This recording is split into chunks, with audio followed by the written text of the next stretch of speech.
Hi, it's me, Rasheed Ogunlaru, coach, speaker and author, and welcome to the May issue of Catch the Coach, the May episode of Catch the Coach, depending whether you're reading or whether you're watching. I'm Rasheed Ogunlaru, and this newsletter is all about inner peace, inner fulfillment. And my theme this month is all around appreciation and new possibilities.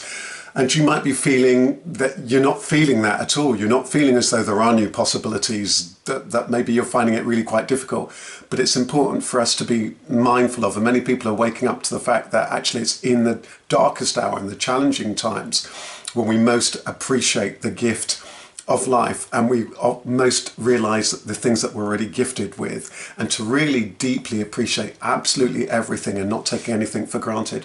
But also it is a time that many people are also finding that there are new opportunities to do things differently, new opportunities of how we can renew things, be it that people in terms of our environment, be it in terms of our working methods, be it in terms of how we relate to each other. It's an opportunity for things to become renewed, enriched. So let's, without further ado, let's get deep into it. So first thing is news, some very, very, very quick news. I'm delighted that whilst sadly I had to postpone my on-site British Library workshops for networking, success and Soul Trader, I'm so thrilled to announce my new free Soul Trader and Networking for Success 1 hour mini webinars that I'm running from this month. Just to let you know the dates, I'm just going to give you a couple of the first dates. Is that Networking for Success, we're running it at 2 p.m. on first of all Thursday the 7th of May, and then it's being run on the 2nd of June, and then the first dates for Soul Trader, it's being run at 10 a.m. on the 6th of May, and then on the 2nd of June. I'm going to put a link below here, or if you look at my official Facebook page or on my social media, you'll see those links. But I'm going to put a link below there, and you can of course look at the British Library's Business and IP Centre website. Just to say also, for those of you on that journey of being your own boss, you'll be running your own small business, the British Library is providing a whole host of free webinars and events and sessions to help you, live and pre-recorded, to help you grow your business, that you can benefit from wherever around the world that you are. So really look those out on the British Library Business and IP Centre website, www.bl.uk/BIPC, as in Business Intellectual Property Centre. Right, let's push on to then this theme around appreciation. And those of you who read the written issue of Catch the Coach, you'll see that I've shared a thing around the three gifts, the three flowers, the three meanings of the word appreciation. Appreciation has three meanings. The first is to note, to take note, which is to become aware of, that I appreciate. I appreciate that. I appreciate what you said. I may not appreciate that before. I appreciate that now. To notice, to take note of, to appreciate. The second meaning of the word appreciate is to value.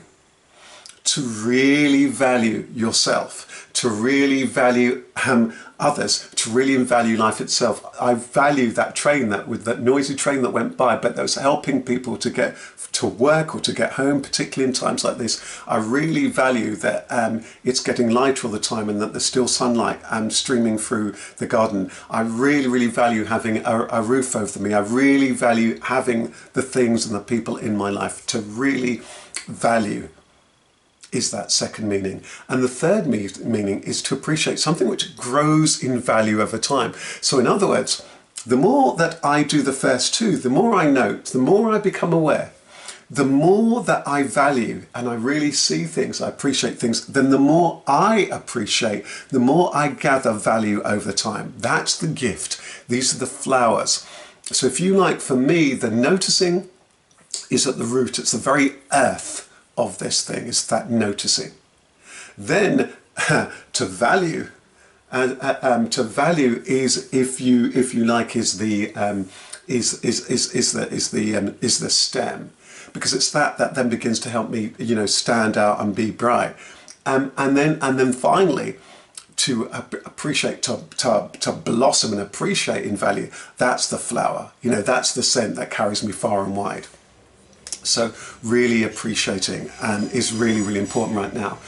And my tip for this month is all around being the change and shaping the change. Interesting, we know that we're going through changing times and challenging times, but actually there's huge opportunities right now to make change and shape changes. And we can see it all around the world in all sorts of communities. All sorts of people are doing all sorts of things and being really, really proactive.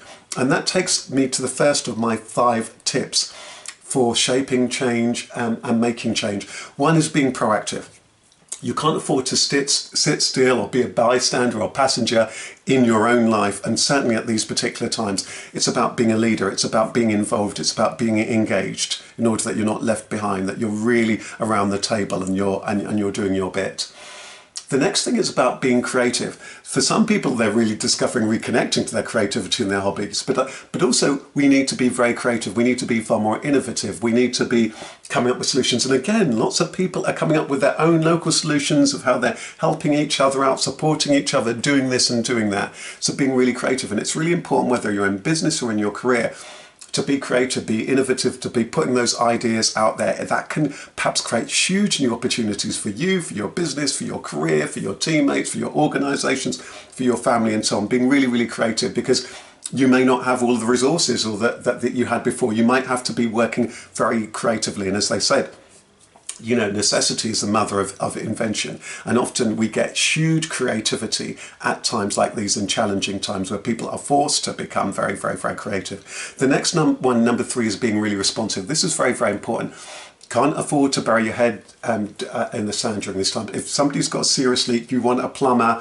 You don't want a plumber next week, it's too late. You want a plumber now or tomorrow at the absolute latest, isn't it, to be able to fix that. So there's something about being really, really responsive. It's the people who are able to be swift, the people who are able to be adaptable, the people who are able to be flexible right now, who are going to be the people who are gaining the business, gaining the opportunities, and who are going to be shaping those opportunities. Now is a time where it's not always about being perfect, but it is about being ready and being engaged right now. Tip number 4 is being open-minded.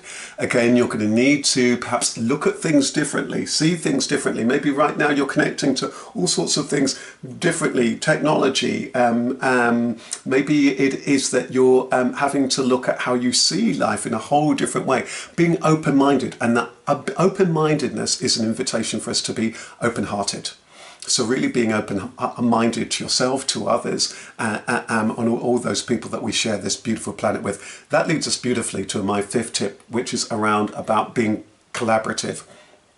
It's going to be really important right now. Yes, we're going to need to be a leader in many ways, but we also need to be a team player, playing your part, being involved, being engaged, helping others, doing your bit is going to be really, really important. Working with people, working with customers, working with clients. This can be where all sorts of opportunities for co-creation, new opportunities, new business, new things to kind of emerge. And many people are doing this very richly in so many different ways, with their family, with their friends, in their workplace, with their clients and with customers. So those are my 5 tips.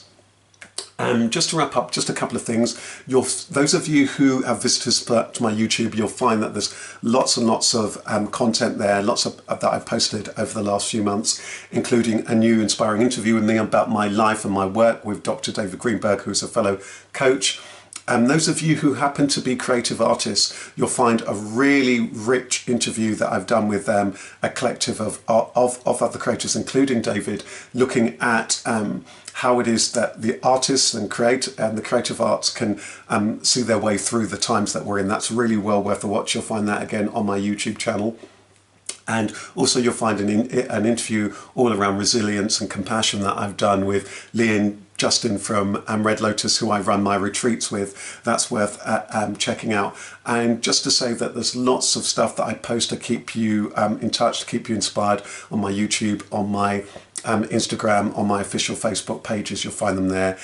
So I just want to say a very, very big thank you. Finally, my quote of the month this month is that nature can teach us all we need to know about real beauty, abundance and growth.